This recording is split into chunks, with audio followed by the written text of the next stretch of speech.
Départ de la croisière, de l'Armada.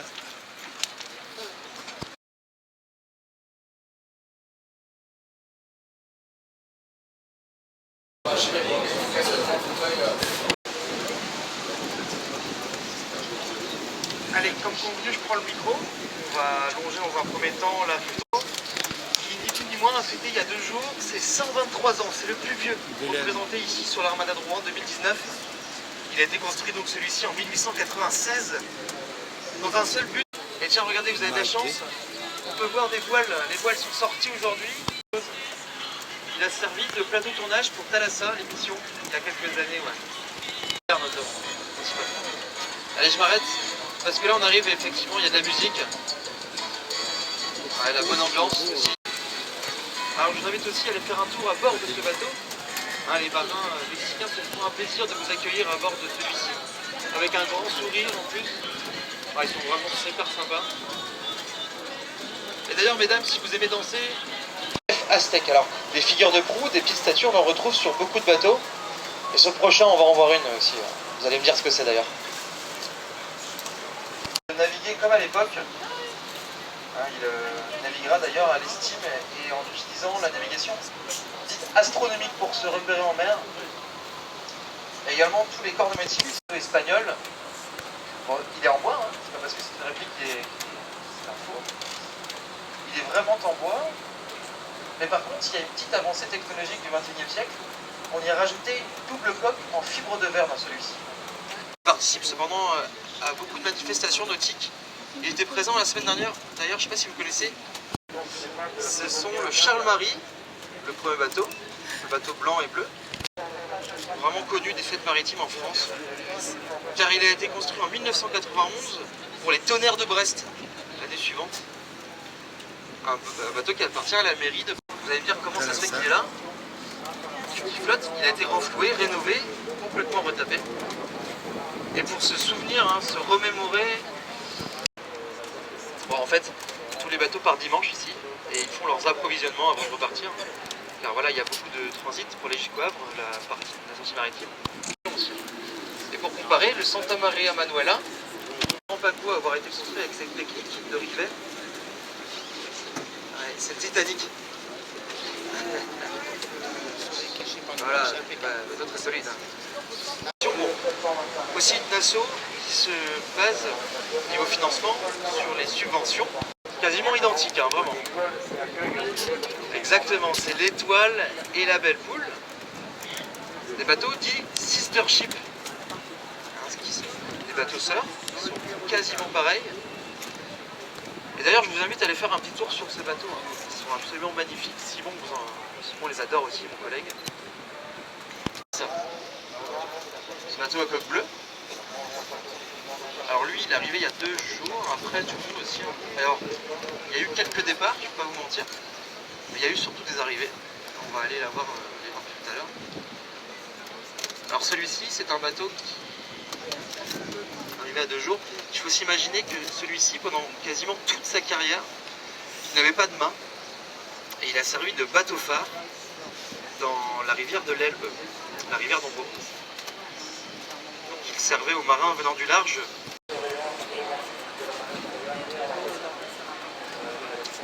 Ce sont des bateaux démineurs pour cela, les deux.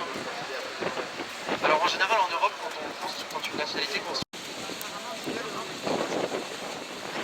Et voilà ce bateau qui est arrivé hier aussi, un bateau hydrographique et océanographique. Hein. Ce sont ce genre de navires.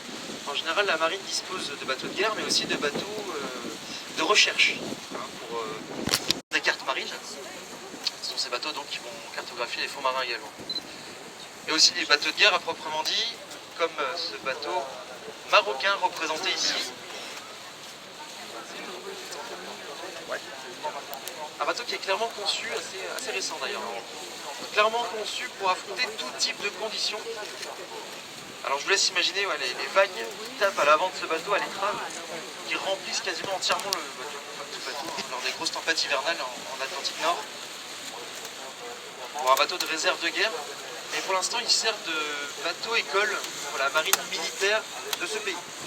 Comme la station spatiale international. C'est un bateau russe, effectivement. Bon, ça n'a pas toujours été le cas. Au début, il était allemand.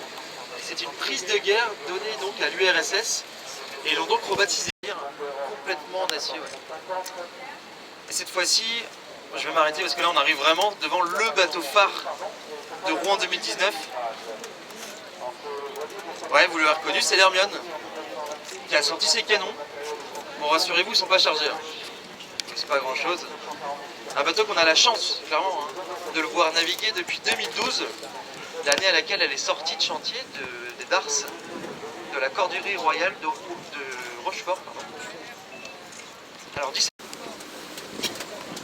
Alors, celui-là, il est énorme. Il fait 110 mètres de long hors tout. Hors tout, car je considère aussi le bout dehors à l'avant, cet appendice qui est tout à l'avant du bateau là. Alors c'est pas le plus grand, je vais pas vous mentir, on va être précis. Et c'est mon collègue Simon qui vous présentera parce qu'il est présent ici. Le plus grand navire école au monde, c'est le CEDOF, effectivement. Ça se joue à quelques mètres.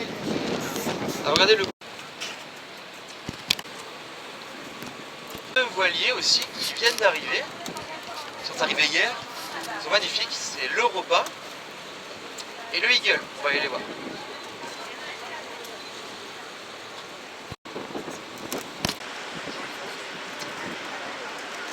Alors ils l'ont mis là, à votre avis pourquoi ils l'ont mis là, le bateau américain? Exactement, c'est assez explicite. Ils ont mis la Statue de Liberté, alors ils l'ont récupéré, hein, ils l'ont ramené de New York. Pourquoi ils l'ont mis là alors? Non, je plaisante. Parce qu'il y a la Statue de la Liberté derrière. Alors c'est la statue qu'on retrouve ici.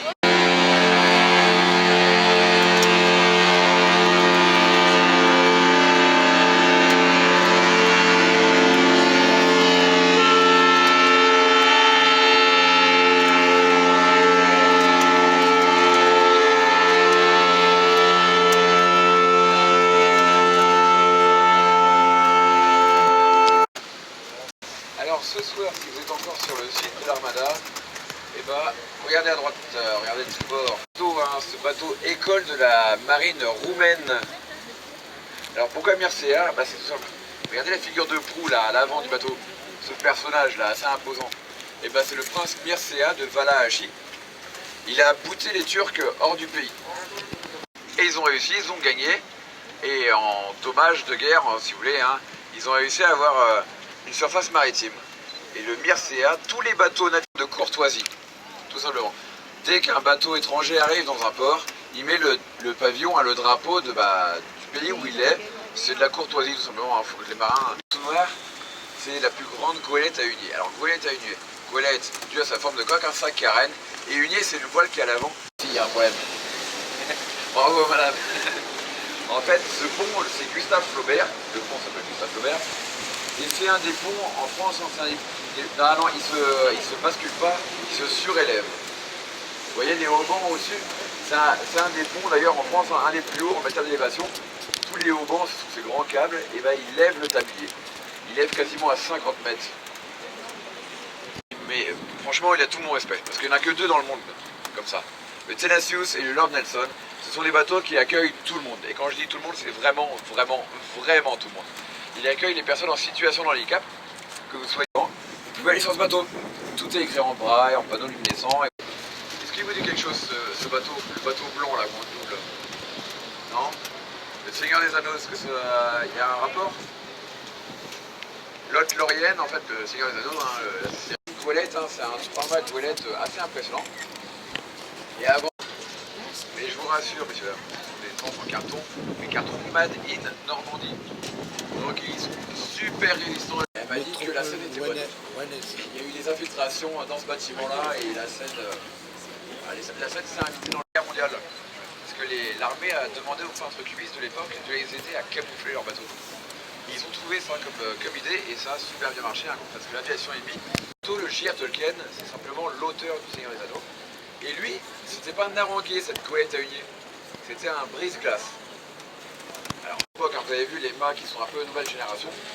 Et pourtant, l'idée de ce bateau, c'était début des années 30. Mais bon, années 30, hein, c'est là où les bateaux à moteur ont commencé à supplanter les bateaux à voile. Les cartes marines, C'est grâce à lui hein, que les marins peuvent naviguer un peu partout dans le monde. Le Guldenio. Et on retourne, hein, on retrouve ces énormes bateaux, hein, ces répliques de Clipper du 19e. Alors, est-ce que le Dermlo Jeji, le bateau qui est sur le travers droit, il vous rappelle quelque chose? Un autre bateau, non? Non, messieurs, dames? Un bateau tout blanc avec un liseré bleu. Thibaut vous en a parlé tout à l'heure. Le Mir, effectivement. C'est le Sister Ship. Ce bateau polonais, là, qui est aussi un navire école de la marine polonaise. Voilà, bravo madame. Lech Weiser, Solidarnosc. Ils ont été construits quelques mois après le début de la grève. Alors imaginez hein, le temps que ça a pris pour construire ces constructions avant. Mais bon, la Deuxième Guerre mondiale est passée par là et lui c'est une prise de guerre. 117 mètres de long. Et regardez, il y a un gabier. Vous voyez le deuxième mât? Voilà, il est harnaché, hein, rassurez-vous. Alors lui ça doit être un jeune cadet, hein. C'est eux qu'on envoie tout en haut, un peu le bizutage si vous voulez. Ah là c'est beau, hein, ils viennent de sortir la voile. C'est magnifique. Hein. Bah, d'ailleurs sur cet énorme bateau, bah, je vais me laisser hein, parce que